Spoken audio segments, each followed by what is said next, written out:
Hello friends, आज हम बात करेंगे एक इम्पोर्टेंट और यूजफुल टॉपिक के बारे में। आज हम बात करेंगे वैल्वुलर हार्ट डिजीज़ के पेशेंट में जब वैल्व सर्जरी होती है तो लगभग कितना खर्चा आता है। ये खर्चा किन किन चीज़ों पर डिपेंड करता है, अलग अलग पेशेंट्स में कॉस्ट कितना से कितना तक जा सकता है। अगर वैल्व को हम नॉन सर्जिकली रिप्लेस करें तो कितना खर्चा आएगा, और अगर ये वैल्व में हम मेटालिक वैल्व यूज़ करते हैं या टिश्यू वैल्व यूज़ करते हैं तो कितना डिफरेंस आएगा। एक वैल्व यूज़ करते हैं, मल्टीपल वैल्व यूज़ करते हैं तो कितना डिफरेंस आएगा, और क्या ये चीज़ें इंश्योरेंस स्कीम्स में या आयुष्मान भारत या स्टेट इंश्योरेंस स्कीम्स जो हेल्थ कार्ड्स आते हैं उसमें ये सुविधा उपलब्ध है या नहीं, इस बारे में बात करेंगे। टॉपिक काफ़ी इंपॉर्टेंट और प्रैक्टिकल यूटिलिटी का होगा। सबसे पहले कॉस्ट ऑफ सर्जरी लगभग कितना रहता है। ज़्यादातर वैल्व सर्जरी अगर आप प्राइवेट बेसिस पे जनरल वार्ड में ज़्यादातर हॉस्पिटल्स में कराते हैं तो 2 से 3 लाख के बीच में रेंज करता है। अलग अलग फैक्टर्स में, अलग अलग सिटीज़ में अलग अलग सर्जन की सर्जिकल फीस कितनी है, उनके टीम में जो लोग आ रहे हैं उसमें क्या है, देखिए सर्जन के 2-3 स्क्रब नर्स लगते हैं, उसके अलावा उनका परफ्यूजनिस्ट होता है और कार्डियक एनेस्थेटिस्ट होता है। कार्डियक परफ्यूजनिस्ट के भी चार्जेस ज़्यादा होते हैं, लगभग 5-1 हज़ार पर केस उनका चार्ज होता है, 5 से 10 हज़ार। परफ्यूजनिस्ट के चार्जेस 5 से 10 हज़ार होते हैं। टीम के स्क्रब नर्सेस के चार्जेस होते हैं, सर्जन का चार्जेस होता है। इसमें वेरिएशन हो सकते हैं, सिटी टू सिटी अलग अलग वेरिएशन हो सकते हैं, कितने केसेस सर्जन करता है और कितने उसकी ओवरऑल उसकी स्किल कितनी है, कितना एक्सपीरियंस है, उसके हिसाब से वेरी कर सकता है। अगर वार्ड कैटेगरी आपका चेंज होता है, मान लीजिए अगर आप जनरल वार्ड के बदले सेमी स्पेशल वार्ड लेते हैं, स्पेशल वार्ड लेते हैं, डिलक्स वार्ड लेते हैं, तो अलग अलग सिटीज़ में कॉस्ट 3 से 3.5, 4, 4.5 तक जा सकता है। अलग अलग सिटीज़ में डिपेंड करता है कि उस पर्टिकुलर हॉस्पिटल में वार्ड कैटेगरी का कितना वो है। और देखिए वार्ड कैटेगरी में किसी भी हॉस्पिटल में ऑल ओवर वर्ल्ड ज़्यादातर केसेस में, हर हॉस्पिटल को तो नहीं क्लेम करूँगा, फिर भी ज़्यादातर केस में एक वार्ड का कैटेगरी अगर बढ़ जाता है तो सिर्फ वार्ड का चार्जेस का डिफरेंस कैलकुलेट नहीं होता, एक पर्टिकुलर कैटेगरी ही बढ़ जाती है। ये इनफैक्ट इंश्योरेंस स्कीम्स में भी काफ़ी हद तक एप्लीकेबल है कि अगर किसी को जनरल वार्ड कैटेगरी दिया है या सेमी स्पेशल दिया है या स्पेशल दिया है तो उसका overall procedure charges, overall surgeon charges, overall room charges, hospital charges, ICU charges, सब कुछ में वेरिएशन आ जाता है, क्योंकि एक ओवरऑल एक कैटेगरी बन जाती है उस पेशेंट की। उसके हिसाब से उस पेशेंट का ओवरऑल पैकेज रेट्स डिसाइड होता है। तो कई लोग ये डिस्कस करते हैं कि भाई आपका जनरल वार्ड में किराया है 1,000 रुपये, डिलक्स वार्ड में किराया है 4,000 रुपये, तो 3,000 रुपये में आप 5 दिन रहे तो डिफरेंस आना चाहिए 15,000 रुपये, तो 50,000 डिफरेंस क्यों आ रहा है। तो ये समझने की ज़रूरत है कि ज़्यादातर हॉस्पिटल्स में कॉन्सेप्ट ये रहता है कि general ward category, semi special, special, deluxe या जो भी उनकी कैटेगरीज है उसके हिसाब से वो सारे चार्जेस में वेरिएशन आता है। उसमें सर्जन चार्जेस से लेके हॉस्पिटल चार्जेस, एक मान के चलिए लीजिए कि अगर कोई डिस्काउंट जनरल वार्ड के हिसाब से पेशेंट को करते हैं तो वो एक डिस्काउंटेड पैकेज जैसा रहता है। कोई स्पेशल या डिलक्स वार्ड के लिए करते हैं तो वो एक प्रीमियम पैकेज जैसा हो जाता है कि पेशेंट हायर कैटेगरी का है तो उससे एक चार्ज करते हैं। अब ये लोग क्रिटिसाइज कर सकते हैं, पर इन जनरल ये ज़्यादातर हॉस्पिटल में इसी तरह से फॉलो होता है। इसके अलावा अगर किसी पेशेंट का कोई कारण से स्टे बढ़ता है, नॉर्मली इसमें लगभग 6 से 7 दिन का स्टे इन्वॉल्व होता है सर्जरी में, यानी सर्जरी से 1 से 2 दिन पहले और 4 से 5 दिन सर्जरी के बाद तक का स्टे इसमें इन्वॉल्व होता है। कोई हॉस्पिटल स्टे का एक्स्ट्रा चार्ज भी कर सकते हैं अगर आपका स्टे खासकर अगर 4-5 दिन से ज़्यादा बढ़ जाता है। कोई लोग उसमें स्टे 2-3 दिन इंक्लूड करते हैं और उससे एक्स्ट्रा बढ़ जाता है तो चार्जेबल हो सकता है। तो ये वेरिएशन थोड़ा आ सकता है, आपका जो पर्टिकुलर कैटेगरी है वो उसके हिसाब से वेरिएशन हो सकता है। अगर आप ऑपरेशन के बाद कैटेगरी स्विच करते हो तो उसमें अलग अलग हॉस्पिटल्स आपसे अलग अलग अमाउंट डिफरेंस चार्ज कर सकते हैं। कोई हॉस्पिटल सिर्फ रूम रेंट में डिफरेंस चार्ज करेगा, कोई आदमी एक्स्ट्रा भी चार्ज करेगा। वो हॉस्पिटल टू हॉस्पिटल पॉलिसी पर डिपेंड करता है, उस पर ऑब्वियसली मैं डिस्कस नहीं कर सकता क्योंकि वो हर हॉस्पिटल का अलग हो सकता है। उस पर कोई गवर्नमेंट का वो रूल्स नहीं है कि इसमें ऐसा होगा कि कैटेगरी के हिसाब से इतना रेट्स होगा, ऐसा कोई रूल्स नहीं है। इसके अलावा अगर किसी पेशेंट को कोई कॉम्प्लिकेशन होता है कि कारण से उसका वेंटिलेटर बढ़ जाता है, वेंटिलेटर पे उसका रखने का पीरियड बढ़ जाता है, आईसीयू में उसमें रखने का पीरियड बढ़ जाता है तो चार्जेबल हुआ। कोई पेशेंट को पेरी प्रोसीजर कॉम्प्लिकेशन होता है, कोई एडिशनल प्रोसीजर लगता है या रिपीट प्रोसीजर लगता है कि ड्रेन में ब्लड आ रहा है, फिर से रिपीट प्रोसीजर या सर्जरी की ज़रूरत पड़ती है या कुछ वैसा री एक्सप्लोरेशन की ज़रूरत पड़ती है तो चार्ज बढ़ सकता है।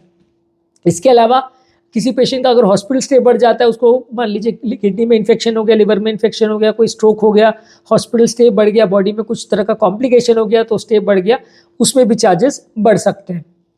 इसके अलावा अगर किसी पेशेंट को एक वैल्व के बदले 2 वैल्व का रिप्लेसमेंट है, मान लीजिए माइट्रल और ट्राइकस्पिड या माइट्रल और एओर्टिक वैल्व दोनों का रिप्लेसमेंट करना है, तो पर वैल्व के हिसाब से अलग अलग हॉस्पिटल्स में लगभग 35,000 to 50,000 कॉस्ट बढ़ जाता है एक एडिशनल वॉल्व का।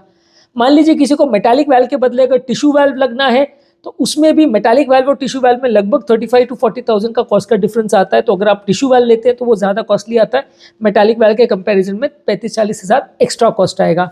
मान लीजिए अगर पेशेंट को एक वाल्व और एक रिंग लग रही है, यानी एक वाल्व चेंज हो रहा है और एक आध वाल्व में रिपेयर लग रहा है, तो वो भी कॉस्ट उसमें ऐड हो सकता है। रिपेयर का सर्जन अपना सर्जिकल चार्जेस एक्स्ट्रा ले सकता है। अगर कोई वाल्व का रिंग लग रहा है तो वो रिंग का जो कॉस्ट है 30-40 हज़ार जैसा वो होता है, तो वो ऐड हो सकता है। हालांकि देखिए ये सारे चीज़ों में मैं एक इन जनरल बता रहा हूँ, जो मेरे हॉस्पिटल में होता है उसके हिसाब से अलग अलग सिटीज़ में अलग अलग चार्जेस हो सकते हैं, पर्टिकुलर चीज़ों का एमआरपी में डिफरेंस हो सकता है। तो वो मैं क्लेम नहीं करूँगा कि इसका 30,000 ही चार्ज है कि 40,000 ही चार्ज है, वो थोड़ा बहुत वेरिएशंस हो सकते हैं।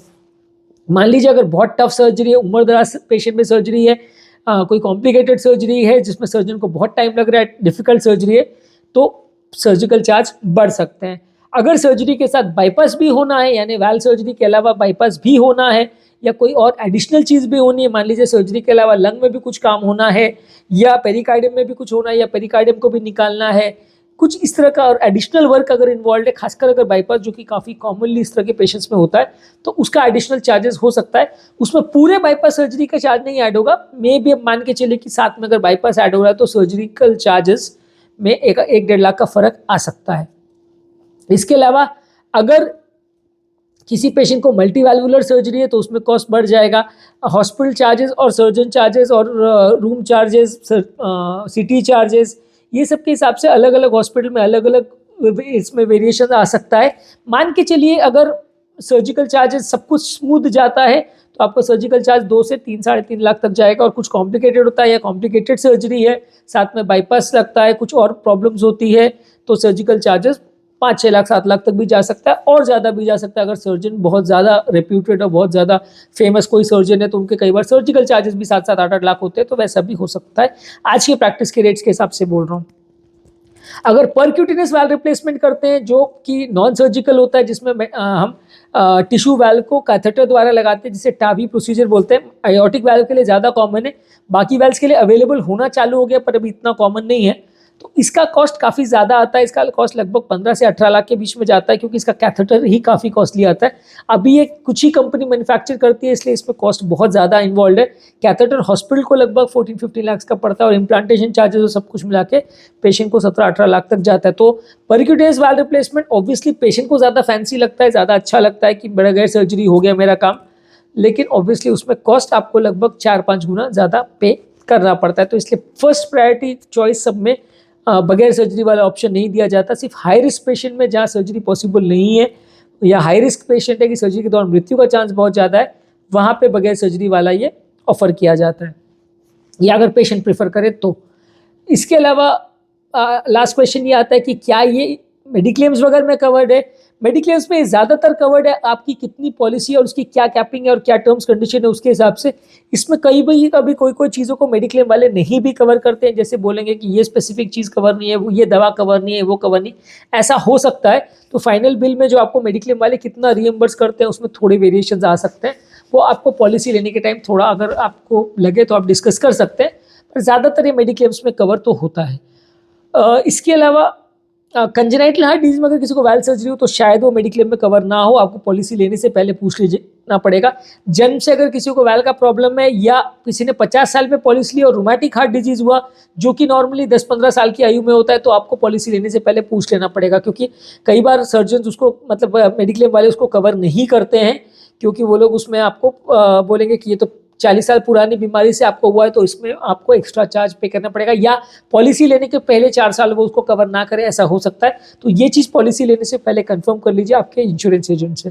क्या ये आयुष्मान भारत योजना में कवर्ड है? ये डेफिनेटली आयुष्मान भारत योजना में कवर्ड है। सिंगल वाल्व, मल्टी वाल्व जो भी आप सर्जरी करते हो, इसमें गवर्नमेंट लगभग 1.5 लाख के आसपास तक का पैकेज हॉस्पिटल को देती है। इसमें हॉस्पिटल आपसे एक्स्ट्रा चार्ज यूजली कोई नहीं करते, ये टोटली फ्री है। हॉस्पिटल्स एज पर गवर्नमेंट नॉर्म्स जो भी है, इसमें सर्जरी के दौरान जो भी कॉस्ट इनकर्ड होते हैं या कॉस्ट लगते हैं वो हॉस्पिटल बेयर करता है, पेशेंट से कुछ एक्स्ट्रा चार्जेस मोस्ट केसेस में नहीं होता, ये रूल्स है। इसके अलावा अगर स्टेट स्कीम्स में क्या ये कवर होता है? ज़्यादातर स्टेट स्कीम में ये कवर्ड होता है, पर इसमें एक चीज़ है कि वाल्व जो है वो मेटालिक मिलता है, आयुष्मान भारत में भी और ये भी। ये टिश्यू वाल्व नहीं मिलता है, इसमें आपको मेटालिक वाल्व मिलता है, क्योंकि टिश्यू वाल्व ज़्यादा कॉस्टलियर आता है। तो ज़्यादातर केस में गवर्नमेंट की जो स्कीम्स में जो सर्जरी होती है उसमें मेटालिक वाल्व यूज़ होता है, तो वो आपको मेंटली प्रिपेयर्ड रहना पड़ेगा कि उसमें आपको मतलब एवरीथिंग इज़ फ्री, लेकिन बस ये है कि उसमें वाल्व जो है वो मेटालिक वाला मिलेगा। तो यंग पेशेंट में तो फ़र्क नहीं पड़ता कि यंग पेशेंट में तो वैसे ही मेटालिक वाल्व लगता है, उम्र दराज पेशेंट में थोड़ा सा उसका प्रॉब्लम कभी कभी आता है। मेटालिक वाल्व और टिश्यू वाल्व में क्या डिफरेंस होता है इसके बारे में हमने ऑलरेडी एक सेपरेट वीडियो किया है, जो कि आप मेरे चैनल पर देख सकते हैं। तो आज के टॉपिक में हमने बात की वाल्व रिप्लेसमेंट सर्जरी के कॉस्ट के बारे में। यदि इस टॉपिक को संबंधित आपके कोई कमेंट्स, क्वेरी, सजेशन है, कोई स्पेसिफिक एक्सपीरियंसेस है या कोई और टॉपिक्स पर आप चाहते हैं वीडियोस बनाए, तो नीचे कमेंट सेक्शन में उनके बारे में बता सकते हैं, हम उन्हें कवर करने का प्रयास करेंगे। अंत में मैं डॉक्टर नवीन अग्रवाल तहे दिल से आपका शुक्रिया अदा करूँगा कि आपने इस टॉपिक को एंड तक देखा। जो लोग हमारे चैनल पे नए हैं उन्हें रिक्वेस्ट करूँगा चैनल को सब्सक्राइब करें। ऐसा करने से चैनल को कंटिन्यू करने के लिए हमें मोटिवेशन और इंस्पिरेशन मिलती है, और जब भी हम कोई नया कंटेंट अपलोड करते हैं तो उसका नोटिफिकेशन आपको मिल जाता है। जो लोग ये सारा कंटेंट को बहुत डिटेल्स में नहीं देखना चाहते, वो चाहते हैं कि भाई छोटे में शॉर्ट में हमको बताओ, हमको पूरा डिटेल नहीं जानना है, तो उनके लिए रेगुलर बेसिस पे हम यूट्यूब शॉर्ट्स अपलोड कर रहे हैं अपने चैनल पे। आप चाहें तो उनका फ़ायदा ले सकते हैं। ये सारे टॉपिक्स में यूट्यूब शॉर्ट्स में हम सारे टॉपिक्स का 1 मिनट में ब्रीफ समरी आपको देते हैं, आप उनका बेनिफिट ले सकते हैं। बहुत सारे कंटेंट्स या हज़ारों से ज़्यादा हमारे वीडियोज़ है, उसमें बीच में हमारे मतलब के कौन से टॉपिक्स हैं वो कैसे ढूंढे, तो उसके लिए आप चैनल पे प्लेलिस्ट पर जा सकते हैं, और BP, sugar, cholesterol, heart attack, हर तरह की बीमारी से रिलेटेड जो भी हमने कंटेंट डाला है वो प्लेलिस्ट में डिवाइडेड है। आप उसमें जा सकते हैं, स्पेसिफिक प्लेलिस्ट को क्लिक करिए और आपको उसमें आपका टॉपिक मिल जाएगा। ये सारे प्लेलिस्ट के लिंक में डिस्क्रिप्शन बॉक्स और कमेंट सेक्शन में छोड़ देता हूँ। Thank you.